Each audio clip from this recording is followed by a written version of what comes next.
This story combines all of the horrors and injustice that black people have faced from slavery to present day. This story does not have a happy ending. This is a very painful and horrific story, but it's a story that must be told, no matter how hard it may be to hear. Because this is a story of what it means to be black in America, to be hunted. This is a story of Wilbur Smith, a black man who was hunted down like a dog across the country for something that he did not do. And what happened to Wilbur in the end is going to shock your conscience, but it was also very common back then. Before I get into what happened to Wilbur, I have to provide you some background and some history. You will need this history to truly appreciate what happened to Wilbur. But I promise you, if you stick with me to the end of this video, you will not be disappointed that you watched. And you'll learn a part of black history that they don't want you to know about. So give me a few moments while I break this down for you, and then I'll get into what happened to Wilbur. Much has been talked about when it comes to southern states and slave owners who tried to return runaway black people back to the chains of bondage. But people are less aware of something very similar that happened after the end of slavery. Southern states, through a process called rendition, used extradition proceedings to try to return black fugitives who escaped racial injustice and bring them back to the fixtures of racism, like lynchings and chain gangs and a complete lack of due process and fairness in the courts. The history of rendition has derived from two clauses in our Constitution that require fugitives to be returned. The first is the extradition clause for returning fugitives from justice, and the second is the fugitive slave clause for returning runaway enslaved black people and taking them back to their masters. Now, I'm not going to talk about the fugitive slave clause in this video because if I did, we will literally be here for hours because there is so much that I want to tell you about it. We're actually working on a video right now about the fugitive slave clause and how it affected black people during slavery times and how it still affects black people today. So I'll just talk briefly about it right here in this video. Slave rendition and criminal rendition are linked to one another. During slavery times, southern states often sought the return of runaway enslaved black people under the fugitive slave clause. Northern states often resisted this, and the divide between North and South over the issue of slavery deepened all the way up to the Civil War. After the Civil War, that tension did not stop. Southern states again sought the return of black people to the South, and Northern states often resisted, just as these states did during antebellum times. After the Civil War, slave rendition turned into criminal rendition of black people. You see, black people were needed to continue to supply the cheap and free labor for the Southern economy. And Southern states were committed to ensuring that all black people remained in their captive labor system. After emancipation, the slave labor system was immediately transformed into a forced labor system, whereby black people were imprisoned and sold back into slavery through a process called convict leasing. Black bodies were needed to maintain the Southern economy, and black people escaping Southern states and prosecution in prisons was bad for business. Escape rates from convict leasing was so high after emancipation that in 1879, there was a mass exodus of black people from Southern states. So many black people left that Congress conducted an official investigation. The cause was convict leasing, which some black people called worse than slavery. You see, convict leasing held black people in slave-like conditions on plantations and prison farms well into the 20th century, but it was also racial violence that caused black people to flee the South. The post-Civil War era saw the rise of the Klan and black people being victims of racial mob violence with no one ever being held accountable. Lynching and mob violence became commonplace during the Jim Crow era. It was a barbarous and medieval form of mass mob entertainment for white Southerners. The mob would literally take pieces of black people's bodies as souvenirs. Lynchings would be announced in newspapers and reporters would be sent to cover them. Mass mob lynchings were public events that attracted thousands of white people. State and local governments did absolutely nothing to protect black people and to stop these barbaric events. Even though there were state laws that prohibited this conduct, these laws were rarely enforced. Mob violence was the most brutal and horrific form of violence that black people fled the South to escape after the Civil War and into the Jim Crow era.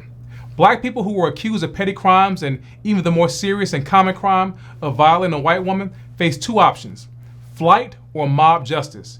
Due process in the courts was not something that black people were afforded. The combination of racial mob violence and the lack of due process in the courts led many black people to flee the South when faced with the threat of Jim Crow justice. The NAACP made stopping the extradition of black people back to the Jim Crow South a centerpiece of its agenda in the 1920s and the 1930s, as it sought to stop the racial terror that black people were experiencing all across the South. Between 1882 and 1968, over 4,000 black people were lynched in the U.S. The NAACP had lobbied Congress to pass an anti-lynching bill, but Congress refused to pass a federal law to protect black people. Over 100 anti-lynching bills were introduced in Congress between 1882 and 1952. Not a single one passed. Southern legislatures will block them every time. And this is why the NAACP fought so hard to get a federal anti-lynching bill.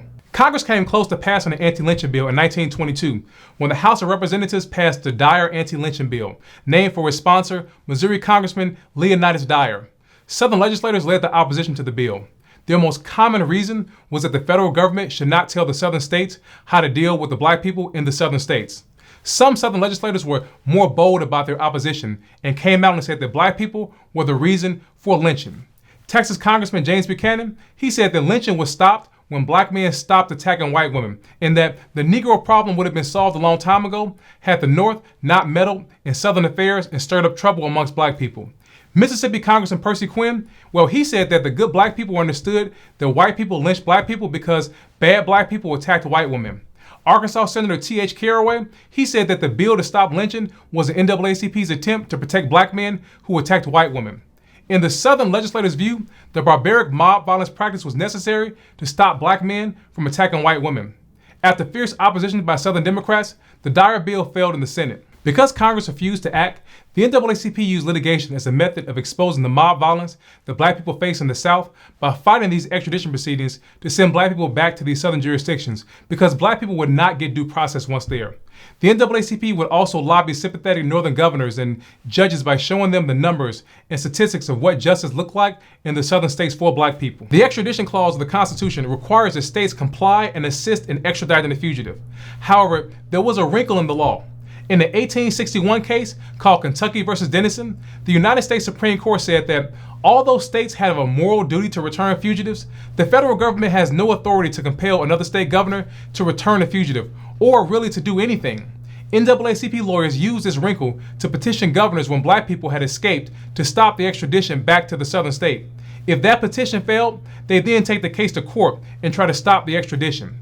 In hearings before northern governors, NAACP lawyers would present evidence that would prove that the person was not guilty of the crime they were accused of. They'd also provide evidence that the black person will be harmed and possibly lynched if they were to be returned. They present statistics on the number of lynchings from that particular state.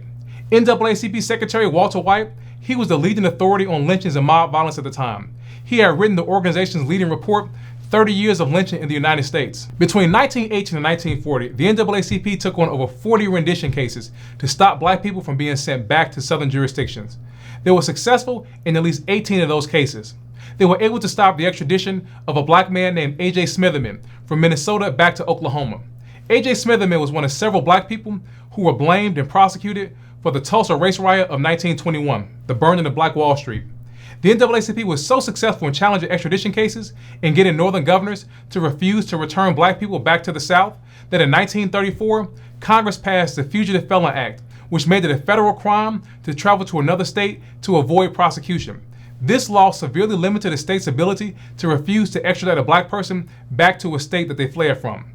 The NAACP's work on extradition is an important part of civil rights litigation.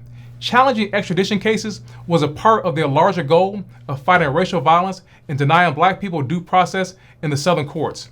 This work began way before the organization took up the cause of desegregating the schools and public places. And this brings us to the story of Wilbur Smith. Wilbur Smith was born in 1902 in Zachary, Louisiana. He was the oldest of 4 children. His family farmed cotton. In 1920, Wilbur left Zachary and got a job with Standard Oil. He eventually made his way to New Orleans, and that's where things took a turn for the worse for him.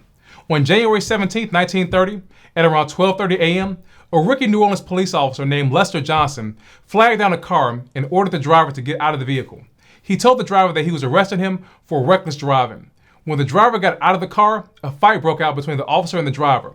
The driver ended up pulling out his weapon and firing at the officer, striking him in the abdomen. The officer died 4 days later. A 19-year-old white man named Sidney Bourgeois was identified as the owner of that car, but he was not charged with taking the officer's life. Before the officer died, he was able to talk with the police about who attacked him, but he was never able to make an identification. 29-year-old Wilbur Smith was said to be driving the car at the time of this incident.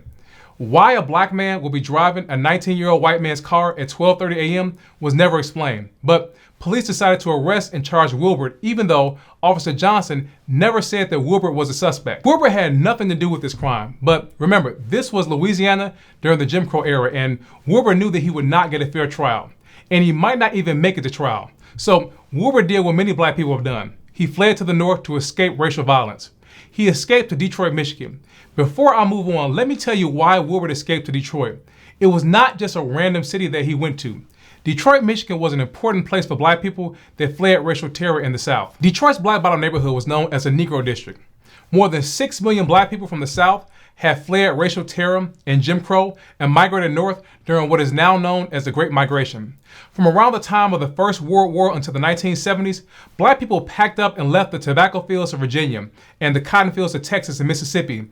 They left the rice plantations of South Carolina, and they left other southern states and fled an increasingly hostile Jim Crow South. They made their way to the bigger northern cities like Detroit and Chicago and Los Angeles, and Oakland and Newark and Gary and Philadelphia and Milwaukee. Detroit is unique because before slavery ended, every year, thousands of runaway black people would cross the Detroit River and into Canada. Detroit was also known for fighting back against the return of runaway enslaved black people. In fact, in 1833, one of the nation's first race riots started after a runaway black couple fled to Detroit, and the black population rallied together to protect them from being sent back. This activism carried over into after emancipation. Coupled with the arrival of hundreds of thousands of black people during the Great Migration, Detroit continued to resist Jim Crow efforts to recapture and return black people back to bondage and lynchings. Detroit's chapter of the NAACP was actually the largest in the nation. So when refugees made their way from the South to Detroit, the black population was well equipped to protect them from the southern state's attempt to return them back to Jim Crow and extend the border of Jim Crow justice. Getting back to what happened to Wilbert. Wilbert fled Louisiana and made his way to Detroit, Michigan. In Detroit, he changed his name to Wilbert Moore. He got a job working at the Dodge plant. He got married and began to have a normal life, or so Wilbert thought. Louisiana still wanted him, and it was not going to give up. 10 years later, in December of 1940, Wilbert was arrested and held to be extradited back to Louisiana. The New Orleans Police Department had sent detectives William Grosh and Andrew Arnold to bring William back to Louisiana. Grosh and Arnold were not just any New Orleans police detectives. They were known for their brutality. The New Orleans Police Department had a reputation for corruption and brutality. It was known for beating black men until they falsely confessed to crimes. Back then, they called it the third degree. William Grosh was the older brother to Chief of Detectives John Grosh. John was so good and infamous for his beatings that he was known as third degree Grosh. He even bragged about how he had secured over 300 confessions. In 1928, John Grosh hired his older brother William. He was even worse than his younger brother John. Together, the Grosh brothers inflicted medieval-style beatings and torture on black men. The Grosh brothers had two methods they liked to use to beat confessions out of black men. They would beat black men to near death with a rubber hose until they confessed. And afterwards, to highlight how sick they would offer the black man cake and ice cream. The other method they used was called the ride. This was their specialty. After beating the black men to near death, they leave the police station and drive the men along Airline Highway into neighboring Jefferson Parish. They said they were going to search for evidence.